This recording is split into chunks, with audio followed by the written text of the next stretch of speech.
Hujambo na karibu tena mtazamaji wa The World News katika kipindi hiki cha ulimwengu wa siasa. Mimi ni Adam Hussein. Mazungumzo ya nyuklia na Marekani wiki iliyopita yalikusudiwa kimsingi kupima uzito wa Washington.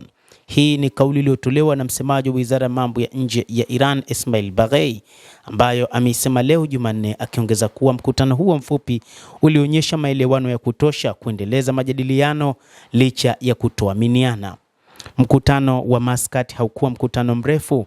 Kwa maoni yetu, ilikuwa ni kupima uzito wa upande mwingine na jinsi ya kuendelea na njia hii ya mazungumzo, Baghei alisema. Baada ya mazungumzo hayo, tulihisi kuna maelewano na makubaliano ya kuendeleza mchakato wa diplomasia, amesema zaidi Bwana Ismail Baghei, msemaji wa Wizara ya Mambo ya Kigeni.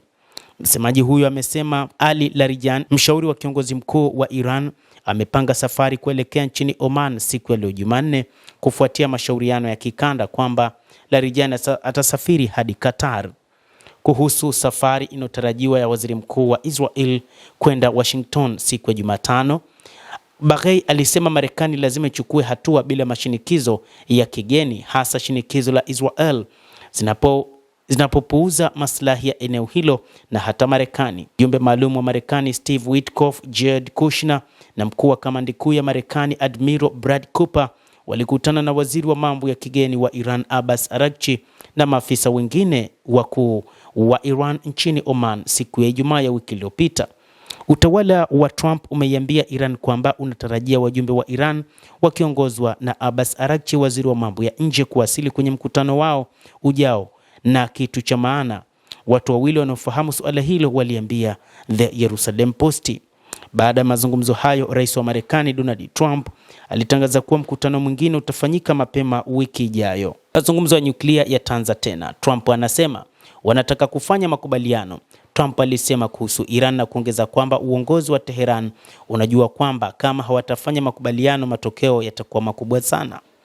Rais huyo alisema kuwa mataifa hayo mawili hayana haraka kufikia maelewano na kwamba Marekani inapaswa kuwa katika nafasi kwa ajili ya makubaliano, lakini kwamba angependelea kuona makubaliano yanafanywa.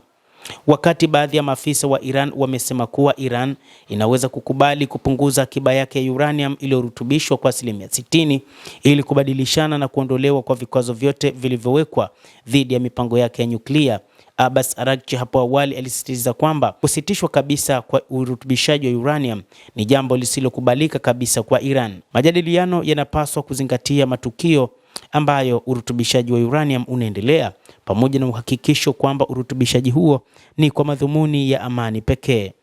Pia alisema kuwa suala la kombora la uwanja wa kikanda, yaani wawakilishi wa Iran, walikuwa nje ya ajenda ya mazungumzo. Mtazamaji, endelea kutufuatilia, lakini ni kusihi usisahau kulike, usisahau kucomment, kadhalika kusubscribe channel yetu hii ili upate habari hizi kwa mapana kupitia The World News.